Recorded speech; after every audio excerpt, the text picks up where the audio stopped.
यार तू फिर से मायके जा रही है? तेरा मायके जाना खत्म होगा या नहीं होगा? जब देखो मायके मायके मायके, हर महीने तो मुंह उठा के मायके चली जाती है। तेरे को पता है ना घर में कितने काम पड़े रहते हैं। तू चली जाएगी तो यहाँ पे काम कौन करेगा? तू तो वहां पे जाके आराम फरमा लेगी। काश काश तुम ये समझ पाते कि मैं अपने मायके आराम फरमाने नहीं जाती हूँ, मम्मी की देखभाल करने जाती हूँ। और वैसे भी हम औरतों को कहाँ आराम मिलता है, ससुराल में तो बिल्कुल भी नहीं मिलता, और मायके में जाके भी आराम कहाँ ही मिलता है। अब हर जगह काम ही करना होता है। और मैंने तुम्हें बताया था ना कि मेरी भाभी के भाई की शादी है, तो वो वहाँ जा रही है 4-5 दिन के लिए। तो मैंने सोचा कि मैं ही चली जाऊँगा और मम्मी की देखभाल कर दूंगी। मम्मी के पास है भी नहीं कोई काम करने के लिए। तुम्हें तो पता है ना, मम्मी पैरालाइज हैं, बेड रेस्ट पे रहती हैं, तो उनकी देखभाल कौन करेगा? तो कोई तो होना चाहिए ना उनकी देखभाल करने के लिए। और एक बात बताओ, तुम खुद तो 1 हफ्ते के लिए ट्रिप पे जा रहे हो, मैं अकेले यहाँ क्या करूंगी? दीवारों में सर मारूंगी? तो मतलब तू अपनी माँ की देखभाल करने के लिए मेरे घर पे ताला लगा देगी? तेरे को अपने घर की कोई फिक्र नहीं है? तुम्हारा सामान पैक कर रही हूँ, तुम्हारे जाने के बाद जाऊंगी और तुम्हारे आने से पहले आ जाऊंगी। ठीक है तू जा। हर वक्त देखो मायका मायका मायका, अपने घर की तो पड़ी नहीं है तुझे।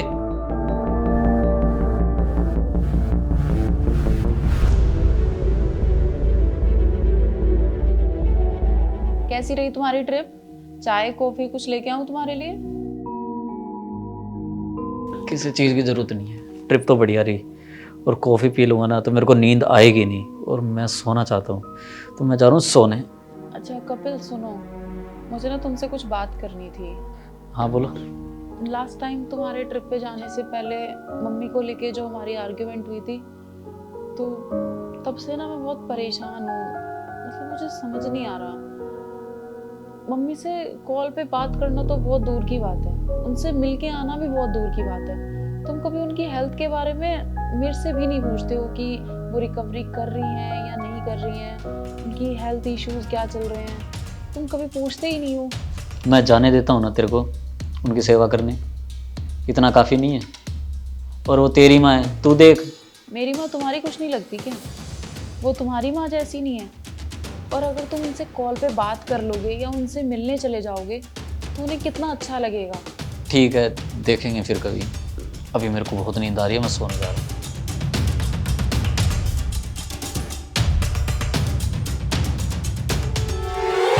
ईशा, हमें गांव चलना पड़ेगा।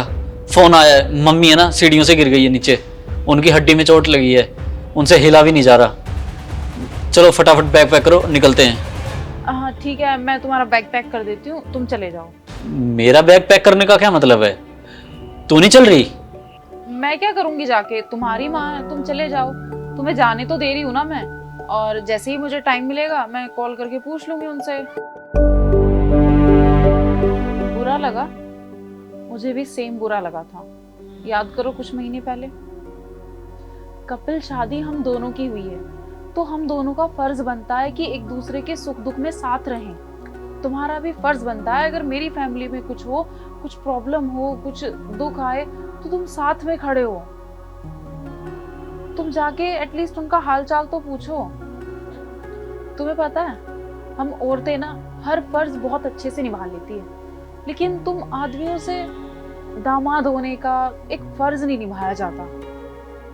जिस माँ की बेटी से तुमने शादी की है ना, वो पिछले कितने महीनों से बीमार है। तुमने एक बार भी उनसे जाके मिलने की कोशिश की, उनसे उनका हाल पूछने की कोशिश की?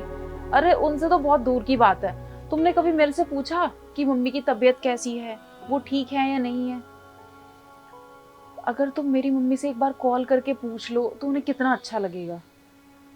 मेरी माँ को कितना बुरा लगता होगा जब उनका दामाद खुशी के मौके पे तो चला जाता है, लेकिन जब कुछ दुख होता है या कुछ प्रॉब्लम आती है तो वो उनसे एक कॉल तक करके नहीं पूछता। मैं चाहूँ ना तो तुम्हें अभी मना कर सकती हूँ गाँव जाने के लिए, लेकिन मैं ऐसा करूँगी नहीं, क्योंकि मेरी माँ ने ना मुझे कभी ये सिखाया ही नहीं। और मैं ना तुम्हें समझाना चाहती थी कि कितना बुरा लगता है, और मैं ना इतनी बुरी भी नहीं हूँ कि मैं तुम्हारे साथ गाँव जाने से मना कर दूँ। मैं बस तुम्हें समझाना चाहती थी कि जब अपनों को कोई प्रॉब्लम हो और अपने ही साथ ना हो तो कितना बुरा लगता है।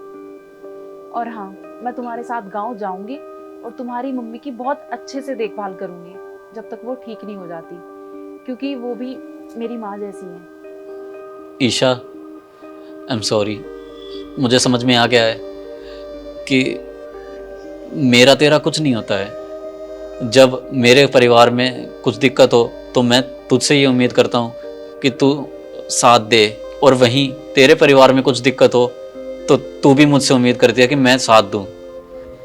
मैं ये समझ चुका हूँ कि शादी के बाद कुछ मेरा तेरा नहीं होता, सब हमारा होता है। और आज से मेरा परिवार तो मेरा है ही, तेरा परिवार भी मेरा ही है। आई एम सॉरी। It's okay. तो चलें, पैकिंग करें, निकलना भी है। चलो।